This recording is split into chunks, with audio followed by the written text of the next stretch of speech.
শুরুর বিপর্যয় সামলে নির্বিঘ্নে দিন পার বাংলাদেশের। বৃষ্টির কারণে জ্যামাইকা টেস্টের 2 সেশন খেলাই মাঠে গড়ায়নি, এমনকি শেষ সেশনের আগে টস করাই সম্ভব হয়নি।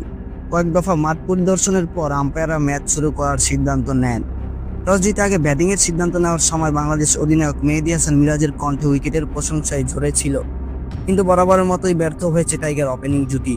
মাত্র 10 রানে 2 উইকেট হারিয়ে ধুঁকতে থাকা টাইগার অবশ্য দিনের বাকিটা সময় নির্বিঘ্নেই পার করেছে। যদিও এই জুটিতে ওয়েস্ট ইন্ডিজের ফিল্ডারের অবদানও কম না সাদমান দীপু জুটি। শনিবার 30 নভেম্বর বৃষ্টিবিঘ্ন জ্যামাইকা টেস্টের প্রথম দিন টস জিতে ব্যাট করতে নেমে 2 উইকেটে 69 রান দিন শেষ করেছে বাংলাদেশ। প্রথম দিনে মাত্র 30 ওভার খেলা হয়েছে।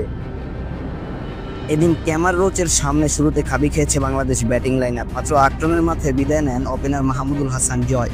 রোচের করা পঞ্চম ওভারে শেষ বলে উইকেটের পেছনে ক্যাচ দেন জয়। 10 বল পর বিদায় নেন মুমিনুল হকও, তিনি রোচের বলে উইকেট পেছনে ক্যাচ দেন। 6 বল খেলে রানের খাতা খুলতে পারেননি অভিজ্ঞ ব্যাটার। মাত্র 10 রানে 2 উইকেট পতনের পর ওপেনার সাদমান ও শাহাদাত দীপু জুটি গড়েন। দিনের বাকি সময়টা বাংলাদেশ আর কোনো উইকেট হারায়নি। তৃতীয় উইকেট জুটিতে 59 রান যোগ করে দিন শেষ করে বাংলাদেশ। তবে এই জুটির পেছনে ক্যারিবীয় ফিল্ডারদের অবদানও কম নয়। দলীয় 24 রানের মাথায় আলজারি জোসেফের বলে সাদমান ক্যাচ স্লিপে ফেলে দেন আথানজে। গ্লাভসের করা 19তম ওভারে বক্সের জীবন পান সাদমান।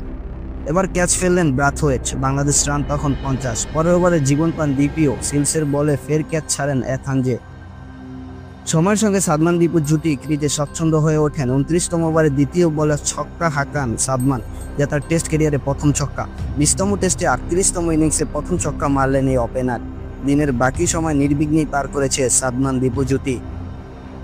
সাদমান 100 বলে 3, 4 ও 1, 6 50 রান করে অপরাজিত আছেন। দীপু 63 বলে 62 রানে তাকে সঙ্গ দিচ্ছেন। 20 টেস্টের ক্যারিয়ারে পঞ্চমবারের মতো অর্ধশতকের দেখা পেয়েছেন সাদমান।